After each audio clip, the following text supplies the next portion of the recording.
नमस्कार, स्वागत है आपका जी बिजनेस में। मैं हूं दीपक डोभाल और आप देख रहे हैं आपकी खबर आपका फायदा।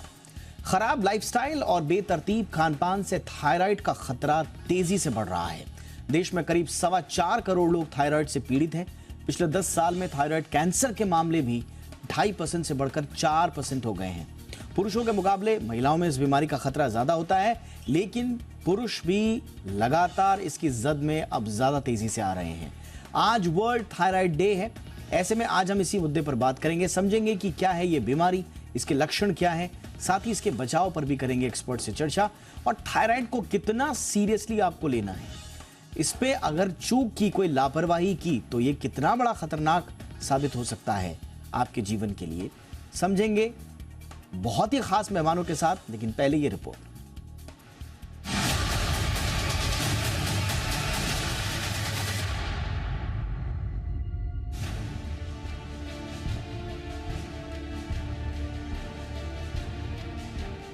भारत में थायराइड की बीमारी तेजी से बढ़ी है।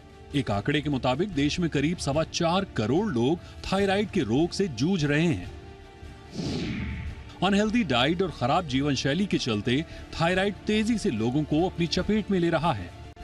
पुरुषों के मुकाबले महिलाएं इस बीमारी की ज्यादा शिकार होती हैं। पहले थायराइड क्या है, इसे समझना होगा। हमारी गर्दन के पास तितली के आकार की एक ग्लैंड होती है जो दिल, दिमाग और शरीर के दूसरे अंगों को सही तरीके से चलाने वाले हार्मोन पैदा करती है। इन हार्मोन्स को आयोडोथायरोनिन यानी T3 और थायरोक्सिन यानी T4 कहते हैं। ये हार्मोन्स हड्डियों, मांसपेशियों और कोलेस्ट्रॉल को भी नियंत्रित करते हैं। जब हमारी बॉडी में ये हार्मोन्स असंतुलित हो जाते हैं तो बॉडी में वजन के बढ़ने या घटने के अलावा कई तरह की दिक्कतें आ जाती हैं और व्यक्ति थायराइड की चपेट में आ जाता है। जब हमारी थायराइड ग्लैंड कम मात्रा में हार्मोन्स बनाती है तब इसे हाइपोथायराइडिज्म कहते हैं। इसमें बॉडी का मेटाबॉलिज्म स्लो हो जाता है। जब थायराइड ग्लैंड जरूरत से ज्यादा हार्मोन्स रिलीज करने लगती है तो इसे हाइपरथायराइडिज्म कहते हैं। इसमें बॉडी का मेटाबॉलिज्म बहुत तेज हो जाता है। दोनों ही हालात खतरनाक होते हैं। भारत में थायराइड कैंसर के मामले में तेजी से बढ़ोतरी हुई है। पिछले 10 साल में थायराइड कैंसर के मामले 2.5% से बढ़कर 4% हो गए हैं। थायराइड की वजहों की बात करें तो शरीर में आयोडीन की कमी होने, ऑटो इम्यून डिसऑर्डर के चलते फैमिली हिस्ट्री और आनुवंशिक कारणों से भी थायराइड का खतरा हो सकता है। इसके अलावा कुछ खास तरह की दवाओं के साइड इफेक्ट्स और शराब, सिगरेट के अत्यधिक सेवन के चलते भी किसी का थायराइड बढ़ या घट सकता है। थायराइड के लक्षणों की बात करें तो इसमें वजन का बढ़ना और घटना, नींद ना आना, ज्यादा प्यास लगना, अधिक पसीना आना, हाथ कांपना, दिल की धड़कन असामान्य होना, थकान महसूस होना, डिप्रेशन, मांसपेशियों और जोड़ों में दर्द की शिकायत का होना है। थायराइड को कंट्रोल करने के लिए हेल्दी लाइफस्टाइल और अच्छा खानपान जरूरी है। आयोडीन से भरपूर डाइट लेनी चाहिए। वहीं तली भुनी चीजें, मसालेदार, मैदे से बने खाने की चीजों से बचने के अलावा शराब के सेवन से दूर रहना चाहिए। रोज एक्सरसाइज करनी चाहिए ताकि मेटाबॉलिज्म अच्छा बना रहे। पर्याप्त नींद लेनी चाहिए और कोई मामूली लक्षण भी दिखे तो तत्काल डॉक्टर को दिखाना चाहिए और थायराइड की जांच करानी चाहिए। ये कुछ ऐसे टिप्स हैं जो थायराइड के खतरे को कम करने में मददगार साबित हो सकते हैं। ब्यूरो रिपोर्ट, जी मीडिया।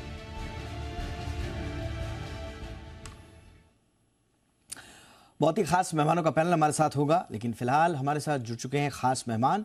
डॉक्टर राजुल त्यागी सीनियर गायनोकोलॉजिस्ट हैं। मैम, बहुत बहुत स्वागत है आपका हमारे शो पर।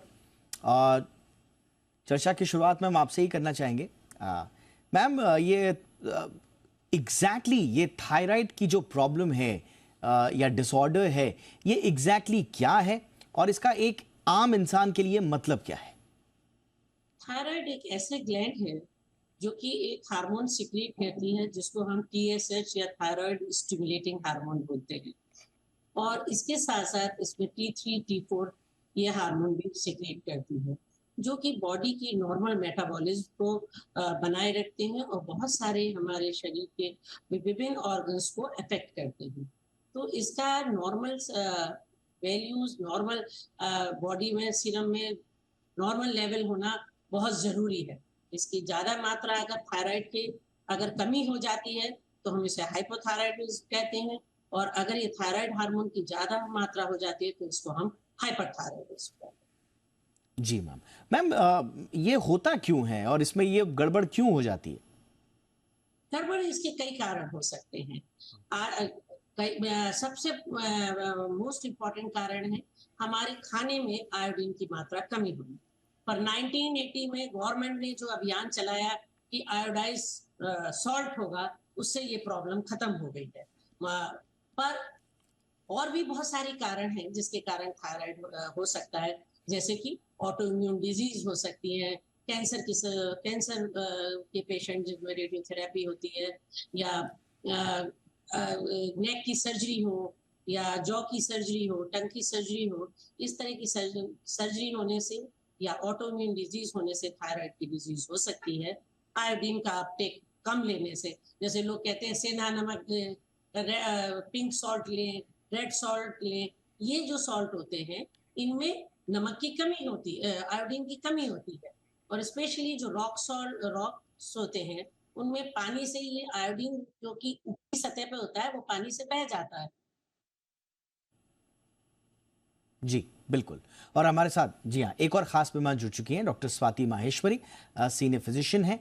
स्वाति मैम, आपका भी बहुत बहुत स्वागत है।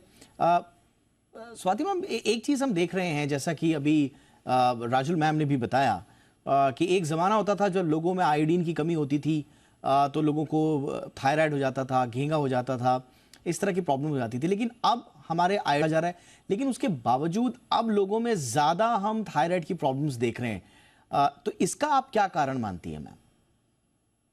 देखिए दीपक जी, एक तरफ जहां हम आयोडीन को एक कारण मानते हैं कि उसकी कमी की वजह से थायराइड की प्रॉब्लम होती है, वहीं स्ट्रेस अपने आप में एक बहुत बड़ा कारण है। साथ ही ऑटो इम्यून डिसऑर्डर्स जो हैं वो अब हम देख रहे हैं कि उनकी तादाद बहुत ज़्यादा बढ़ने लगी है। यानी कि हमारा शरीर ही ऐसी एंटीबॉडीज बना रहा है जिसकी वजह से वो हमारी थायराइड ग्लैंड को खुद ही टारगेट कर रहा है और उसको ठीक से काम नहीं करने दे रहा है। तो ये परेशानियां अब हम देख रहे हैं कि बहुत ज़्यादा शुगर लेडन फूड लेने की वजह से, जो हम केमिकल्स इतना ज़्यादा खाने लगे हैं, प्रोसेस्ड फूड खाने लगे हैं, हमारा जो रूटीन है वो अब उतना अच्छा नहीं रहा, एक्सरसाइज और तरह तरह की जो अच्छी चीज़ें थी वो सब हम लोगों ने अपने रूटीन से बाहर कर रखी हैं। इन सब की वजह से धीरे धीरे अब ऑटो इम्यून डिसऑर्डर्स बहुत ज़्यादा होने लगे हैं और उसी की एक कड़ी है थायराइड की परेशानी भी, और इसलिए हम बहुत ज़्यादा थायराइड की परेशानी देखते हैं। और एक बड़ी बात ये भी है कि थायराइड एक ऐसी बीमारी है जो कि 10 में से शायद 5 या 6 लोगों को पता ही नहीं होता है कि उन्हें थायराइड की परेशानी है, क्योंकि इसके जो सिम्टम्स हैं वो बहुत ही सटल होते हैं। और खास तौर से देखिए, जो 2 इसके पैरामीटर्स हैं, एक है जहाँ थायराइड बहुत कम शरीर के अंदर बन रहा है और एक है जहाँ बहुत ज़्यादा बन रहा है। जहाँ कम बन रहा है उसको हम ऐसे समझ सकते हैं कि ऐसी गाड़ी है जो 30 से 40 से ज़्यादा की रफ्तार पे नहीं चल पाएगी। यानी कि ऐसे लोगों को कॉन्स्टिपेशन रहेगा, उनका जो है बहुत जल्दी-जल्दी थकान होगा, उनको ठंड बहुत ज़्यादा लगेगी। बाकी लोग एसी में बेहतर महसूस कर रहे होंगे लेकिन उनको लगेगा कि एसी बंद करो, बहुत ज़्यादा ठंड है। साथ ही में उनका वज़न बढ़ने लगेगा, बाल गिरेंगे, नाखून या जो उनका जो हमारे त्वचा होती है वो ड्राई होने लगेगी धीरे-धीरे, हार्ट रेट जो है वो स्लो होने लगेगा। तो ये जो शुरुआती लक्षण है, ये जनरली किसी को भी स्ट्रेस की वजह से या बदलते मौसम में या अपने काम के तनाव की वजह से ऐसा महसूस होता है कि शायद हो रहा है, और इसलिए लोग थायराइड का टेस्ट नहीं कराते हैं। जबकि थायराइड के ये जो शुरुआती लक्षण है, अगर इसी वक्त हम थायराइड को डिटेक्ट कर लें तो हम बहुत अच्छे से ट्रीटमेंट करके इसको पहचान सकते हैं। बाकी जो इसका दूसरा वर्टिकल है जहाँ पे ज़्यादा थायराइड हार्मोन बनने लगता है, वो एक रेसिंग कार की तरह से समझ सकते हैं। जैसे कि बहुत ज़्यादा गर्मी महसूस होना, हार्ट रेट बहुत ज़्यादा होना, या डायरिया रहना, या वज़न बहुत बिल्कुल। जल्दी-जल्दी कम होना, या ठीक से याददाश्त नहीं रहना। तो ये 2 पहलू हैं थायराइड के। लेकिन ज़्यादा इम्पोर्टेंट बात यही है कि हम थायराइड को टाइम से डिटेक्ट करें, उसे नेग्लेक्ट नहीं करें। और क्योंकि ज़्यादातर लोगों को देखिए, जब थायराइड डिटेक्ट होता है तो ये बोला जाता है कि अब जीवन भर ये दवा खानी है, हाँ इसको बिल्कुल। एक गोली को होगा, तो लोग उसको छोड़ देते हैं या टेस्ट कराना नहीं चाहते या डरते हैं। तो बिल्कुल, ये ये जो एक सबसे बड़ा, ये टेंडेंसी सबसे बड़ी प्रॉब्लम है कि थायराइड के साथ जब जब कहा जाता है कि थायराइड, तो लोग यही सोचते हैं कि अब ये शायद गोली जो है वो जीवन भर खानी पड़ेगी। और लोग शायद इसीलिए अवॉइड करते हैं या वो एक डिनायल मोड में रहते हैं, वो सोचते हैं कि शायद वो अपने आप चला जाएगा। तो ये एक ज़रूर एक सोच रही है। डॉक्टर ऋचा चतुर्वेदी भी हमारे साथ जुड़ चुकी हैं, एंडोक्रिनोलॉजिस्ट हैं इंद्रप्रस्थ अपोलो हॉस्पिटल में। Doctor Richa, good evening ma'am, बहुत बहुत स्वागत है आपका। डॉक्टर ऋचा, हमारे साथ डॉक्टर स्वाति और डॉक्टर राजुल भी हैं, उनसे हमने चर्चा की। आपसे हम ये समझना चाहेंगे कि क्या आगे चलकर लाइफ के लिए भी कोई थ्रेट बन सकता है अगर मैनेज ढंग से नहीं किया थायराइड को मैम तो? यस, थायराइड बहुत इंपॉर्टेंट हार्मोन है बॉडी के सारे फंक्शंस के लिए। सारे बॉडी के सेल्स और टिश्यूज को थायराइड की जरूरत होती है। जिसका थायराइड अंडर कंट्रोल्ड है उसको कार्डियोवास्कुलर डिजीज होने का रिस्क ज्यादा होता है। Apart from quality of life issues, जैसे थायराइड की प्रॉब्लम में हम बोलते हैं कि बहुत सीरियस बीमारी नहीं है, बट अगर आपका ठीक से कंट्रोल नहीं रहेगा तो आपका वजन बढ़ेगा। दिस इज हाइपोथायराइडिज्म, जिसमें थायराइड हार्मोन डेफिशिएंसी होती है। वजन बढ़ना, डिप्रेशन बढ़ जाना, बाल झड़ना, बॉडी पेन्स एंड एक्स होना, स्किन ड्राई रहना, मेंस्ट्रुअल इरेगुलरिटी होना, इनफर्टिलिटी होना, ये सब तो इश्यूज होते ही हैं अगर हम हाइपोथायराइडिज्म ट्रीट ना करें। और अगर प्रेगनेंसी में हम ठीक से इसको कंट्रोल नहीं करें या एकदम यंग बच्चों में कंट्रोल नहीं करें तो मेंटल रिटार्डेशन तक हो सकता है। कार्डियोवास्कुलर डिजीज लेटर ऑन हो सकती हैं। हाइपरथायराइडिज्म, अगर थायराइड हार्मोन एक्सेस हो रही है और उसको हम कंट्रोल नहीं कर रहे हैं तो बोन से कैल्शियम लॉस होता है, ऑस्टियोपोरोसिस, बोन वीकनेस होती है और हार्ट की रिदम इरेगुलर हो जाती है, एरिथमियाज हो सकते हैं। सो ये सारे इश्यूज होते हैं अनकंट्रोल्ड हाइपोथायराइडिज्म में। थैंकफुली बहुत जो इसका सीवियर फॉर्म है जिसको हम बोलते हैं मिक्सीडेमा, कोमा, वो आजकल हम इतना नहीं देखते हैं क्योंकि जनरली लोग अवेयर हैं और पहले ही स्टेज में पिकअप हो जाता है, हम टेस्ट कर लेते हैं। बट फिर भी जैसा कि मैडम बोल रहे थे कि लोग टाइम से टेस्ट नहीं कराते हैं तो बहुत सारे क्वालिटी ऑफ इश्यूज से स्ट्रगल करते हैं, इनफर्टिलिटी से स्ट्रगल करते हैं, तो टाइम पे टेस्टिंग जरूरी है। एब्सोल्युटली। डॉक्टर राजुल, एक चीज हम देख रहे हैं, अब ये भी हार्ट डिजीजेस की तरह हो गया है। पहले कहा जाता था कि हार्ट डिजीजेस तो पुरुषों की बीमारी है, महिलाओं में तो ये होगा नहीं, और एक तरह से महिलाएं जो है वो डिनायल मोड में रहती थी। लेकिन आजकल थायराइड को लेकर पुरुष भी उतने ही डिनायल मोड में हैं और हम देख रहे हैं कि लगातार मेरी जितने लोगों से बातचीत होती है ज्यादा से ज्यादा पुरुष में देख रहा हूं कि उनको थायराइड डिटेक्ट हो रहा है जब वो सामान्य से अपना रूटीन ब्लड चेकअप कराते हैं। तो पुरुषों के लिए भी ये उतना ही खतरनाक है ma'am? Yes, it is same with the male और फीमेल। इसमें सेक्स का, जेंडर का कोई डिफरेंशिएशन नहीं है। और स्पेशली थायराइड फीमेल्स में रिकरेंट अबॉर्शन, अगर थायराइड की कमी है, हाइपोथायराइडिज्म है, तो रिकरेंट अबॉर्शन हो सकता है, इनफर्टिलिटी हो सकती है, प्रीमेच्योर डिलीवरी और ग्रोथ रिटार्डेशन हो सकता है, बच्चा कमजोर हो सकता है। और अगर थायराइड की मात्रा ज्यादा होती है जैसे हाइपरथायराइडिज्म है तो उसमें क्या होगा, प्रेगनेंसी के कॉम्प्लिकेशन हो सकते हैं। हाई रिस्क प्रेगनेंसी में, normal pregnancy high risk pregnancy में कन्वर्ट हो सकती है, ब्लड प्रेशर बढ़ सकता है। ऐसे ही पुरुषों में भी अगर थायराइड की मात्रा, जब हाइपोथायराइडिज्म है तो उनमें सीमेन का काउंट, स्पर्म काउंट कम हो जाएगा सीमेन में, और स्पर्म की फर्टिलाइजिंग कैपेसिटी, मोटिलिटी स्पर्म की कम हो जाएगी। तो इनफर्टिलिटी, मेल इनफर्टिलिटी का भी एक बहुत बड़ा फैक्टर में होता है अगर थायराइड कंट्रोल नहीं। एब्सोल्युटली। डॉक्टर स्वाति, कई बार इसकी जब रिपोर्ट में आता है तो उसको लेकर कई बार भ्रांति भी होती है। कई लोग बोलते हैं कि T3 T4 कंट्रोल में है, TSH एबनॉर्मल है, या TSH कंट्रोल में, T3 और T एबनॉर्मल है। तो लोग कहते हैं कि डिपेंड करता है कि आपकी दवा शुरू करनी है या नहीं करनी है। तो इसको लेकर भी बहुत सारे कंफ्यूजन है जो एक आम लोग नहीं समझ पाते हैं। तो क्योंकि जो, जैसा मैं आपसे पहले भी कह रहा था, क्योंकि इसकी दवा को लेकर बहुत खौफ है कि अगर एक बार शुरू कर दिया तो जीवन भर खाना पड़ेगा। तो ऐसे में जो लेवल्स हैं T3 T4, इन सब के क्या होने चाहिए मैम, और सही बात क्या होगी, कब जरूरत पड़ेगी कि अब दवा शुरू कर देनी चाहिए? बिल्कुल, देखिए आपने ठीक कहा दीपक जी। हम जनरली TSH, फ्री T3 और फ्री T4 लेवल्स आमतौर पर चेक करते हैं। इसके अलावा एंटीबॉडीज भी होती हैं जिनका टेस्ट हम जनरली करते हैं देखने के लिए कि क्यों ये थायराइड की परेशानी हो रही है। लेकिन ज़्यादातर मोर इम्पॉर्टेंट बात जो रहती है ट्रीटमेंट में वो ये रहती है कि व्यक्ति को सिम्टम्स कितने हैं, उसको दिक्कत कितनी ज़्यादा हो रही है। कई बार शुरुआत में हम देखते हैं कि 6 या 7 है TSH और इतने पे ही दवा शुरू कर दी है और कोई सिम्टम्स नहीं है, तो ये भी कई बार गलत हो जाता है। और कई बार हमने ये देखा है कि थायराइड जो है सिम्टम्स बहुत ज़्यादा हैं और कोई शुरू ही नहीं कर रहा है थायराइड की दवा 7-8 पर भी, तो वो भी गलत हो जाता है। तो दोनों चीज़ों को देखना पड़ता है कि सिम्टम्स कितने हैं व्यक्ति को और थायराइड के जो लेवल्स हैं वो किस तरह के आ रहे हैं और क्या दिखा रहे हैं कि क्या कोई थायराइडाइटिस है, कि क्या ऑटोइम्यून डिसऑर्डर है, क्या अंडरलाइंग प्रॉब्लम है, ये देखने की भी ज़रूरत होती है और इसी हिसाब से फिर ट्रीटमेंट को शुरू किया जाता है।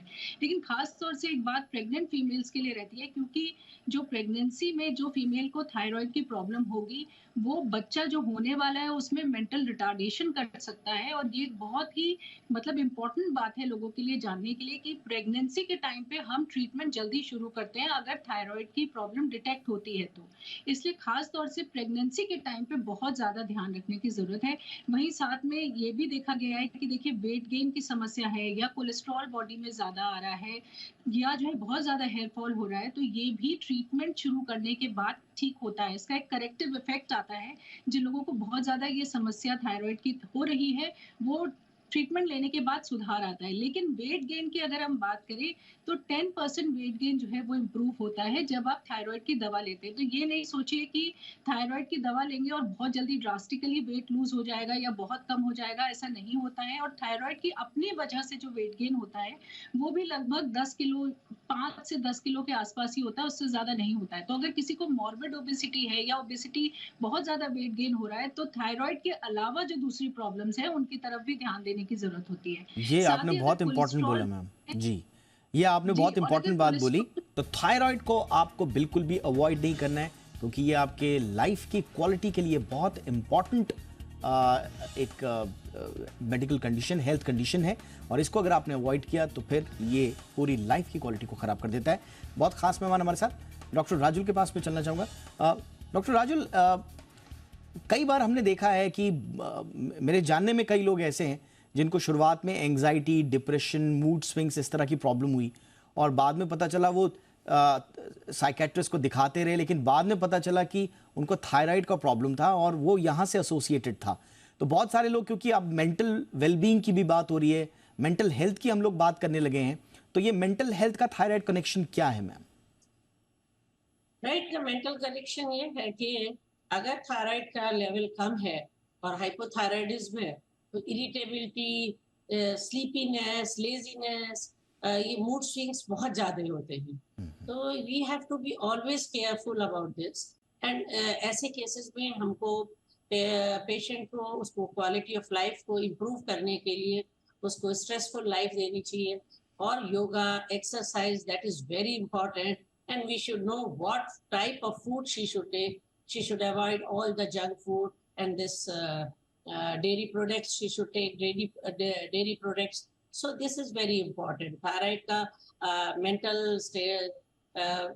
well-being से बहुत ही ज़्यादा connection. डॉक्टर राजुल, जैसा कि हम डॉक्टर स्वाति से भी बात कर रहे थे, पिल को लेकर एक खास तरह का खौफ है लोगों के मन में। तो क्या ये उसके बिना दवाई के क्या मैनेज किया जा सकता है इसे? क्या ये रिवर्सिबल है? बिना दवा के भी ऐसा पॉसिबल है मैम? डॉक्टर राजुल? ऑलराइट, मैं डॉक्टर स्वाति के पास चलना चाहूंगा, उनसे हमारा संपर्क में थोड़ा सा प्रॉब्लम आ रहा है। डॉक्टर स्वाति, क्या वाकई में बिना दवा के और कोई उपचार नहीं है?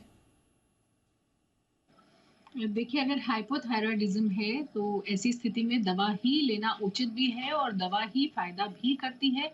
और कई बार लोगों के मन में ये रहता है कि जिंदगी भर खानी पड़ेगी, तो इससे घबराने की जरूरत नहीं है, क्योंकि थायराइड की जो मेडिसिन है, जो एक गोली आपको रोज सुबह खानी पड़ती है, ये इसके कोई ऐसे साइड इफेक्ट्स नहीं होते। ये बहुत ही सेफ ड्रग है। इसको इस पे रिसर्चेस हो चुकी है कि अगर सालों साल इस दवा को लेने पड़े तो इसका कोई बहुत बड़ा दुष्प्रभाव या इस तरह से कोई इसका नुकसान तो नहीं होता है। तो कई बार ये रिसर्चेस जो हुई है, उनमें साफ तौर से निकला है कि ये बहुत सेफ ड्रग है। डेफिनेटली ऐसा नहीं है कि हम 6-7 गोली इकट्ठे खा ले तो ड्रग पॉइजनिंग होती है, वो एक अलग चीज है। लेकिन अगर कोई डेली रूटीन पे एक प्रिस्क्राइब डोज खा रहे हैं तो उससे आपको कोई ऐसा नुकसान इससे नहीं होता है। लेकिन कुछ लोग थायराइड मेडिसिन को वेट लॉस के लिए खाते हैं, यानी कि थायराइड की परेशानी नहीं है लेकिन वेट लॉस करने के लिए थायराइड की गोली को खाते हैं। इससे वेट लॉस होता है लेकिन वो आपको नुकसान बहुत ज्यादा देता है, क्योंकि ऐसी स्थिति में जब आपको थायराइड नहीं है और आप उसकी गोली खा रहे हैं, तो मसल वीकनेस बहुत ज्यादा इसकी वजह से होती है, तो आगे चल के आपकी मांसपेशियों में दिक्कतें रहेंगी, इसलिए ये नहीं करना चाहिए।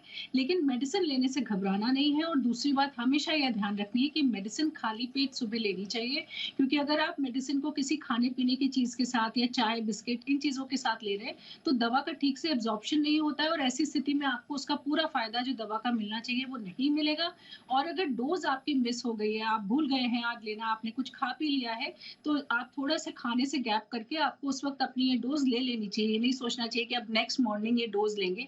तो इस बात का भी ध्यान रखें। और दूसरा एक बहुत बड़ी भ्रांति जो दीपक जी है वो है गोइट्रोजन्स की, यानी कि ऐसा खाना जैसे हम बोलते हैं कि गोभी है, पालक है या ब्रोकली है, या हम बोलते हैं सोया प्रोडक्ट्स हैं, ये सब चीजों के लिए बार बार बोला जाता है कि जो थायराइड से ग्रसित लोग हैं उनको ये इनका सेवन नहीं करना चाहिए।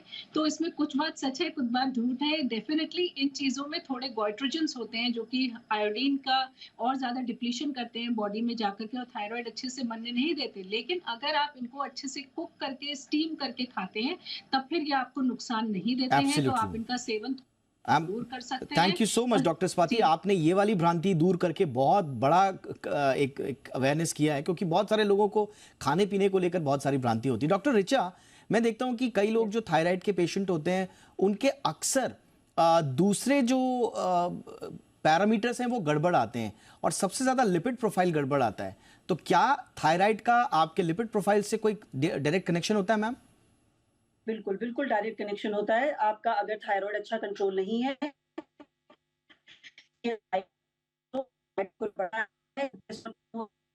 और टाइटस लगते हैं, और दैट इज जब थायराइड पेशेंट पहली बार अनकंट्रोल आते हैं, कोलेस्ट्रॉल की दवाएं फौरन नहीं शुरू करते हैं, थायराइड कंट्रोल करते हैं। काफी पेशेंट्स में खाली थायराइड की को कंट्रोल करने से ही लिपिड प्रोफाइल ठीक हो जाता है। और दैट इज वन रीजन जो आप पूछ रहे थे कि सब clinical hypothyroidism, T3 T4 normal है, TSH बढ़ा हुआ है, तो कई बार हम ट्रीटमेंट इसी बेसिस पर स्टार्ट करते हैं कि पेशेंट का हार्ट पेशेंट है या कोई रिस्क है और हमें कोलेस्ट्रॉल अच्छा चाहिए, तो हम थायराइड की दवा शुरू करते हैं। बिल्कुल डायरेक्ट रिलेशन है। Absolutely, ma'am. Another thing I would like to point. Hello, can you hear me? Sure, ma'am. Yeah, so अभी जैसे बाकी तो मैडम बात कर रहे थे, आजकल एक और चीज हम बात करते हैं, endocrine chemical endocrine disrupt chemicals, EDCs। बहुत सारी चीजें होती हैं, जैसे आजकल हम कह रहे हैं कि थायराइड डिजीज बहुत बढ़ रही है, तो कई सारी ऐसी चीजें हैं जो थायराइड डिजीज में को डैमेज करती है, जैसे कि पेस्टिसाइड्स हैं, रिसोर्सिनॉल, थैलिड्स, जो हमारे ये नॉन स्टिक कुकवेयर्स हैं, इनमें जो केमिकल्स यूज होते हैं, this also has been identified as a EDC, anti disease disrupting chemical. तो ये भी इस थायराइड को डैमेज करने की पोटेंसी रखता है। कई बार ये भी this one of the reasons कि हम थायराइड की डिजीजेस क्यों ज्यादा दिख रहे हैं आजकल। मैम, और डाइट किस तरह की होनी चाहिए मैम थायराइड में, doctor Richa? Diet? Yes ma'am. Hello, diet, can you hear me? Yes ma'am, diet किस तरह की होनी चाहिए मैम थायराइड मैनेजमेंट के लिए? यस, अच्छा, थायराइड जैसे कि हम अभी बात कर रहे थे कि इन जनरल अगर हम थायराइड में डाइट की बात करें तो बहुत ज्यादा डाइट रिस्ट्रिक्शन नहीं होते हैं, but one thing I would like to say, iodine बड़ी जरूरी चीज है। आयोडीन का रिक्वायरमेंट होगा थायराइड हार्मोन के बनने में, स्ट्रक्चर में। तो कई बार मैं देखती हूँ ओपीडी में पेशेंट्स आते हैं, बोलते हैं कि हम सेंधा नमक ले रहे हैं आजकल बड़ा थोड़ा फैट भी है कि सेंधा नमक ले रहे हैं, नॉर्मल सॉल्ट नहीं ले रहे हैं तो अच्छा रहेगा, बट उसमें अगर आयोडीन नहीं जा रहा है तो अल्सर बनने की रिस्क बढ़ सकता है। तो आयोडाइज सॉल्ट ले, नेशनल आयोडाइजेशन प्रोग्राम के बाद में गोइटर का रिस्क काफी कम हुआ है, तो उसका हमें फायदा उठाना चाहिए और आयोडाइज सॉल्ट लेना चाहिए। तो दिस इज वेरी इंपॉर्टेंट। और otherwise it is not a lifestyle disease, it is an auto immune disease. तो डाइट का बहुत रोल नहीं है। जो गोइट्रोजन्स जो मैडम बात कर रही थी, कैबेज, कॉलीफ्लावर, ब्रोकली, सोयाबीन वगैरह, अब ऐसा नहीं है कि इनको बंद करना है, एक्सेस में नहीं खाएं, में हमारे कल्चर में इतना खाया भी नहीं जाता, हफ्ते में एक बार खा रहे हैं, उसको रोकने की जरूरत नहीं है। सो मोर और लेस इतना डाइट में चेंज करने की थायराइड पॉइंट ऑफ व्यू से नहीं है, बट थायराइड के साथ में अगर आपकी कोलेस्ट्रॉल लेवल बढ़े हुए हैं तो लो फैट इंटेक करना होगा, ऑयल इंटेक कम करना होगा, एंड फिजिकल एक्टिविटी बढ़ानी होगी। एब्सोल्युटली, आई एम श्योर आप तीनों की बातें हमारे दर्शकों के बहुत काम की रही होंगी। थायराइड से जुड़ी हुई तमाम बातें, थायराइड एक ऐसा सब्जेक्ट हो चुका है जिस पर शायद आधे घंटे में हमारी बातचीत पूरी ना हो पाए, और यही मुझे ऐसा भी लग रहा है। बहुत सारे सवाल बाकी हैं, लेकिन आई एम श्योर मोटी मोटी बातें सबको समझ में आई होंगी। और ये सबसे इंपॉर्टेंट है कि आप सही पर डायग्नोस करा लें थायराइड, और अगर थायराइड आपके लेवल्स एलिवेटेड आते हैं, उसमें कोई किसी भी तरह का प्रॉब्लम है, कोई गड़बड़ है, तो उसका समय रहते इलाज बहुत ज़रूरी है। बहुत बहुत शुक्रिया डॉक्टर ऋचा चतुर्वेदी, आपने वक्त निकाला ma'am. Doctor Swati Maheshwari, thank you so much ma'am. Doctor Rajul Tyagi, thank you so much ma'am. आपकी खबर आपका फायदा में इतना ही, इजाजत दें, नमस्कार।